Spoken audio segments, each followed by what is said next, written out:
I understand that in some sense we are all the same consciousness. Consciousness because it doesn't have any particular quality. No consciousness is the same in all of us. Consciousness is where the particularities happen, but itself it's beyond anything. So we are that pure consciousness, and that is the same in all of us. But where I get stuck is when you say that we are the same consciousness. So if we are just one consciousness, how come that one consciousness is living so many different experiences? Because obviously the experience consciousness here living is different from that of yours. But would you agree that your own mind has had numerous experiences in time? Yes. One after the other. It's only a small step from that recognition to the possibility that consciousness has numerous experiences, that's numerous thoughts and perceptions, not in time, but simultaneously in space. Why not? If you admit that your own mind has had numerous thoughts and perceptions in time, one after the other, why couldn't consciousness have numerous thoughts and perceptions simultaneously?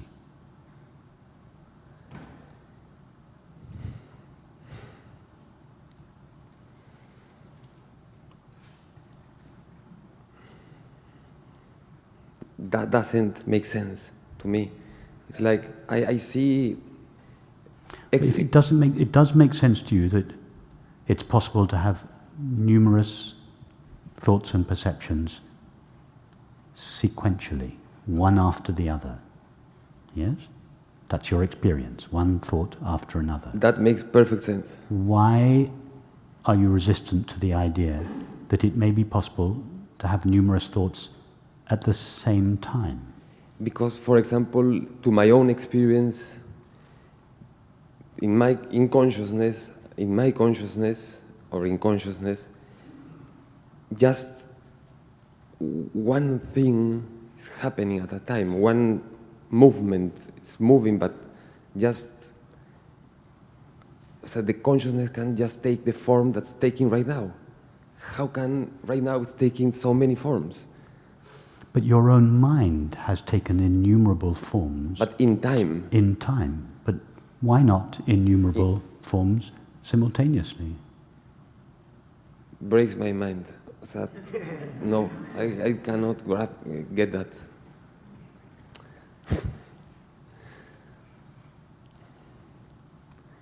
Till there, I get it, everything, and I can even understand that we are the same consciousness in the sense like 2 drops of water are the same water, same saltiness, same source, but still separate. Still 2 of the same. But how come the same one?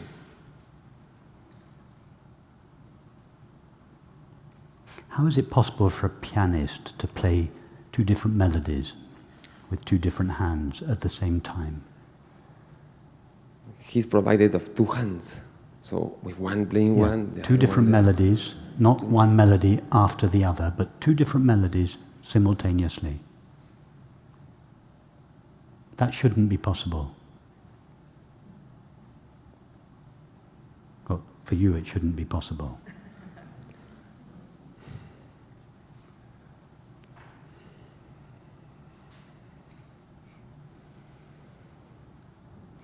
Are you experiencing the sensation of your hand on the mic? Yes. Seeing this room and hearing my voice simultaneously? Not sure, because... Come on, be honest. No. I'm honest. Don't make your experience No. conform to your beliefs. No, Make I'm your to- beliefs conform to your I'm experience. totally honest.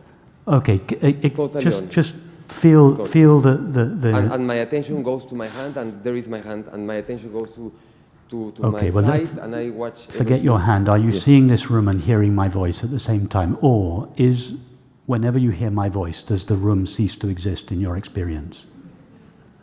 It doesn't cease to exist. So, but are you experiencing the room and hearing my voice at the same time, or not?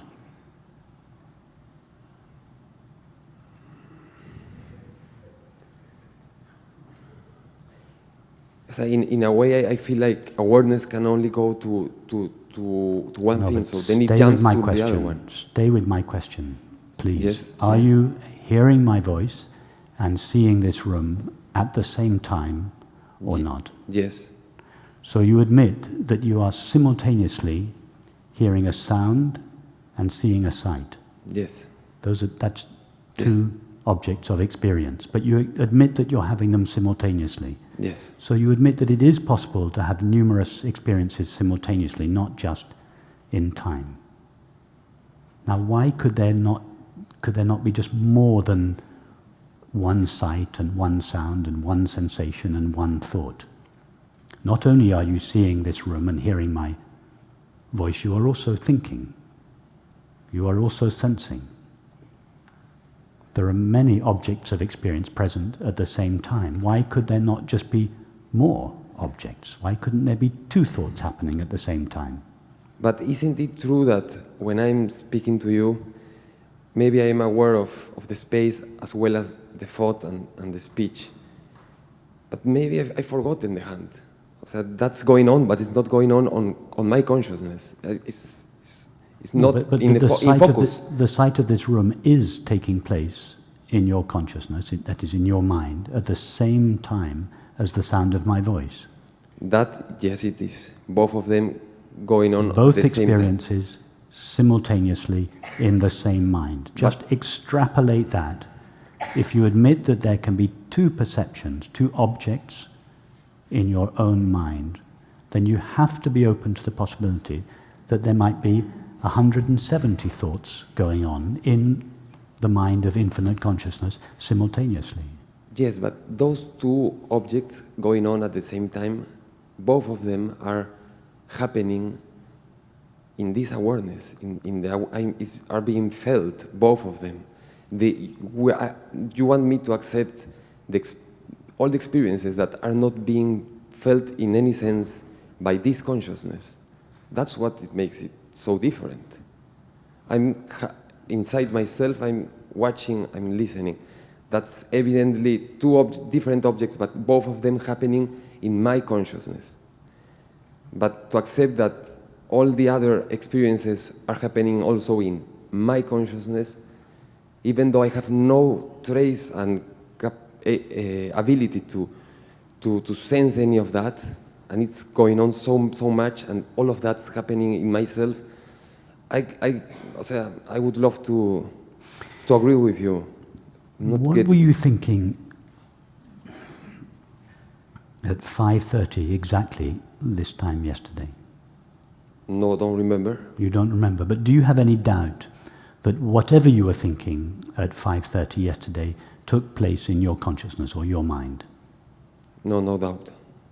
So you admit that something that takes place in your mind can be forgotten. Yes. And could it be that infinite consciousness precipitates itself as each of our minds, and in order to take the shape of a single mind, has to exclude or forget everything else that is taking place in other minds?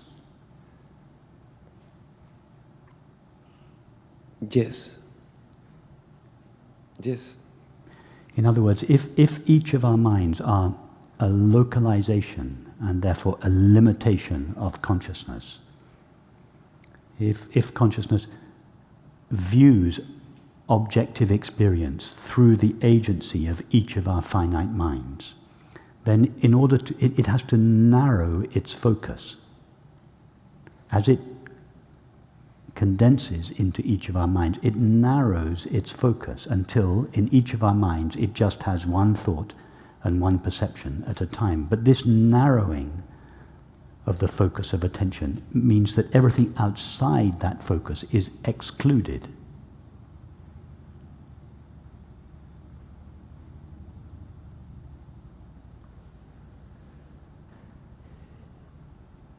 So consciousness limits its ability, its wholeness, limited. In order to take the shape of one shape at a of each time. of our minds. Yes, so, okay, in that sense it's perfect. We are all precipitations or... We are all limitations or localizations of the same consciousness. The same consciousness, okay. Yeah.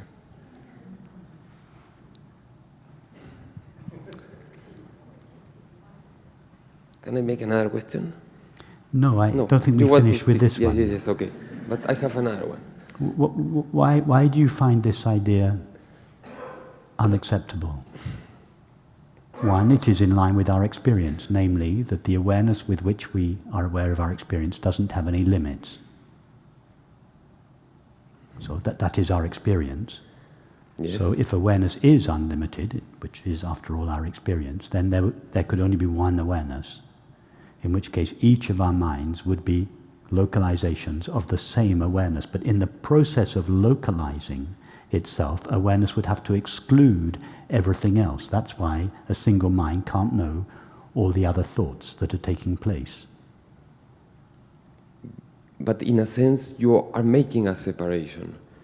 In a sense, consciousness, in this case, is just perceiving a world like I am perceiving it, not like she is perceiving it. It's just one angle of one same reality, but still one angle. Each mind is an angle or a point of view from which, or it is a localization which gives consciousness a point of view on itself. I'm afraid we need Mary and Jane now. Where are you? The one that doesn't like metaphors. I've tried for as long as possible to avoid... there you are, sorry. So, who here is not familiar with Mary and Jane? Okay, a few people, so bear with me. Those of you that know Mary and Jane, well, I'll explain. You're familiar with Mary and Jane? No. No, okay, First good, time. good, okay. In that case...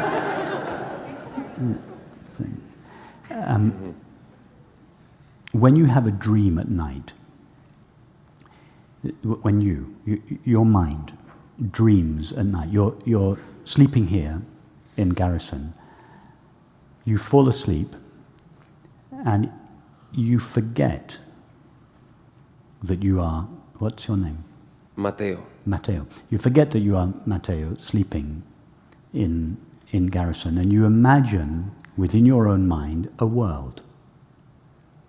Let's say the world is, you make a trip to London, so the streets of London appear in your mind, but you don't view the streets of London directly from your mind asleep in Garrison. In order to view the streets of London, you not only have to imagine the streets of London within your own mind, you have to simultaneously enter into your own imagination, your own dream, as an apparently separate subject of experience located in the dream, from whose point of view you know the streets of London. So your own mind overlooks itself, forgets itself, and simultaneously divides itself into two parts: a world that is known and a person in that world from whose perspective it is known or perceived. So it divides itself, your own mind divides itself into two parts: a subject and an object, a self and a world. And your own mind, in order to do this, your own mind not only imagines the world within itself, but collapses into its own imagination, limits itself. So from the perspective of, let's say it's Matteo asleep in Garrison, and you dream that you are Matthew on the streets of London. I just use the two names for sake of ease of communication. So Matteo has no idea he is dreaming. He has overlooked or forgotten the nature of his own mind. He has entered into his own imagination. His mind has localized itself in its own dream. It has limited itself. And Matteo knows the streets of London through the agency of Matthew's mind. So Matthew is a viewpoint or a point of view in Matteo's mind, which enables Matteo to see the inside of his own mind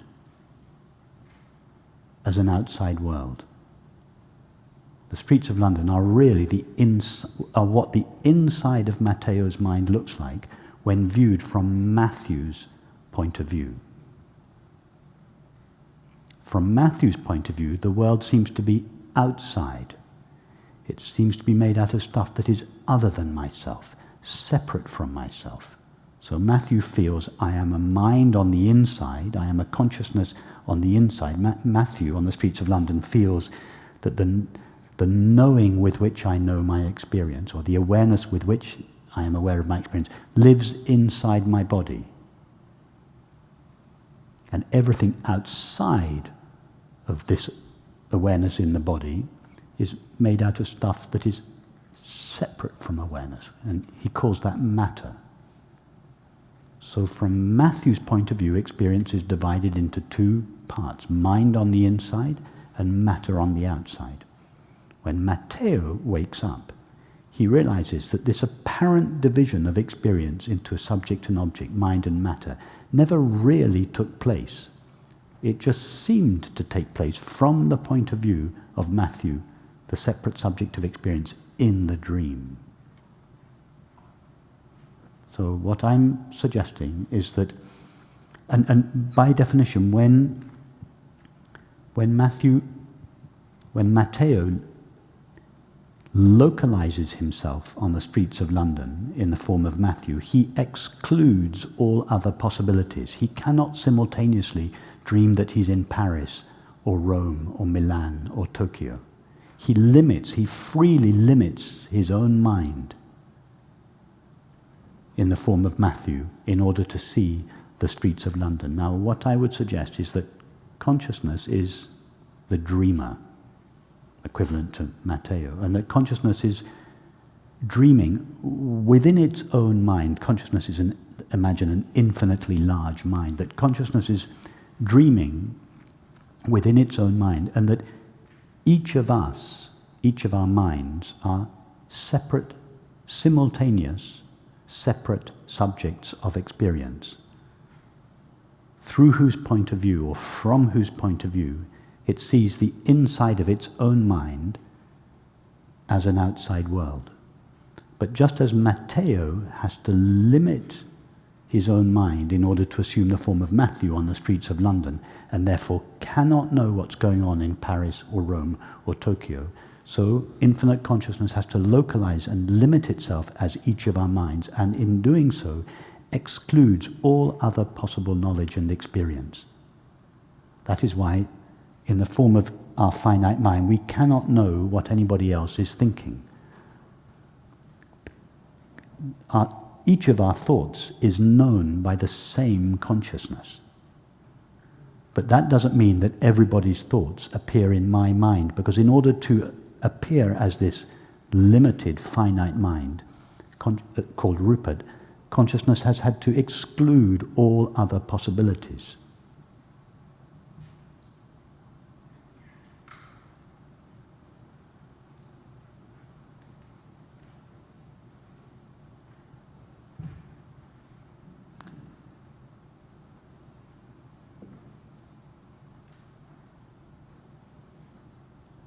I don't think you like my metaphor.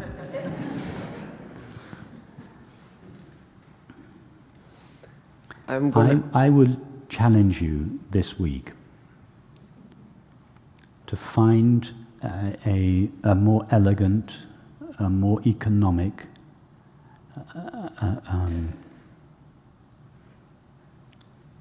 a model of reality that has more explanatory power than this model. That the matter-only model that we have been brought up with can explain such a relatively narrow range of experience.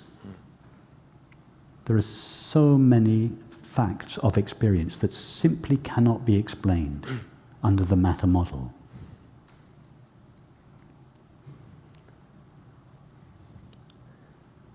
I think that this model you bring, that you've taught us, it's much more accurate with what experience is, for sure, totally. And also, I understand perfectly that awareness is where this whole experience taking place. Just thought comes out and says, you are here, this is you. Just this, not that, that's the outer, this is the inner. Just an idea. Actually, everything is happening in the same place, here and now, in awareness itself. Whole consciousness. And I think I follow your explanation until there, no? Until the idea that it's the same consciousness. I understand it's the same quality, the same, but it's not the one, only one. How many unlimited consciousnesses can there be? As beings are, as number of beings. What would divide one consciousness from another if neither of those consciousnesses had any objective qualities? The object. No. You've already acknowledged that the objects in consciousness don't tell us about anything of the nature of consciousness. That's how you started your question. Yes. So you can't say the objects in consciousness divide the consciousness in which it appears. Don't use that as an argument. What is it that would divide two unlimited consciousnesses? Nothing. It's impossible. Well, then why? It's impossible. So why are you so resistant to this possibility? It defies reason and it defies your experience. Because the other possibility defies reason too, in some sense. It doesn't. I've just given you a very reasonable description of it. It's entirely plausible. Okay. Well, if our own minds are like mini awarenesses, like a localization of consciousness, there should be some similarity about the way our own mind operates with the way consciousness operates, because our own mind is just a mini localized version. But it's contradictory. So we should be able to look to the way our own mind works, and from that understand how the mind from which it is given birth works.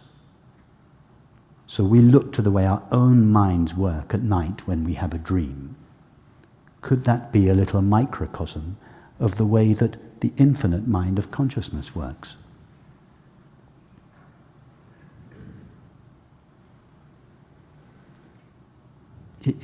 Wouldn't it make sense that if each of our minds is a microcosm of infinite consciousness, that our minds would be mini versions of consciousness and would work in the same way as consciousness works? So look at the way what happens to our mind during a dream at night, and just go one step back. Could it be that the dream that takes place in our mind, we call that the dream world, but could what we call the dream state, but could what we call the waking state be a dream in the mind of infinite consciousness? It would just be a matter of scale.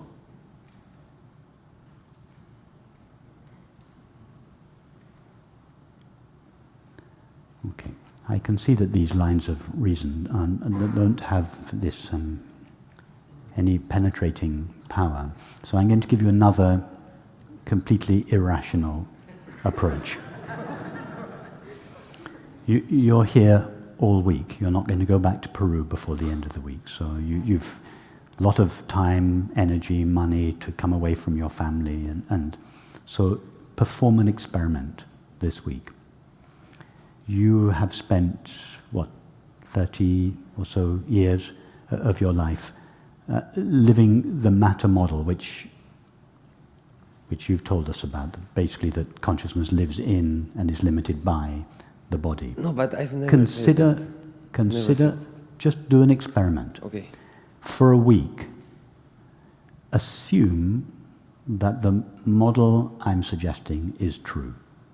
It's a week of your life. You've paid to come here anyway. You may as well do the experiment. Just consider the possibility and think, feel, act, perceive, and relate to the best of your ability as if what I am suggesting was true. So, for instance, when you're at dinner, you're sitting down with, most people here are still strangers to you, you're sitting down with a stranger, but in your heart, you feel that whatever this person, however they look, whatever they say, that feel in your heart that you are the same, that you are one with them. Not that you are similar to them, but that they are yourself. And don't just think that about the people. Think it about the objects as well, because don't forget, in Matteo's mind divides itself into Matthew, the person, but also the world, the streets of London. So not just the people, but the objects. Consider the possibility that this is what the inside of consciousness looks like from the perspective of a separate subject of experience. In other words, think of everything you see, the floors, the stones, the tiles, the knives and forks, the cutlery, the food, the building, the trees. Feel that everything is one with you, that you are all of a single, indivisible, infinite substance. And just feel that. Just be open to the possibility. There's no point being here if you're not open to that possibility. But feel it and then try to live in a way that is consistent with that possibility, with that feeling and that possibility, and see what kind of a response you get from the universe. See whether you like the response you get. That would be an irrational way of putting this model to the test.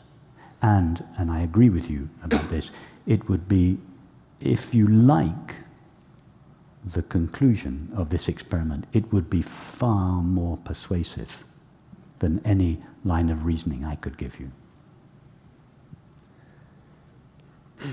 Actually, Rupert, I think that you haven't understand me really. I have that feeling. Say that again.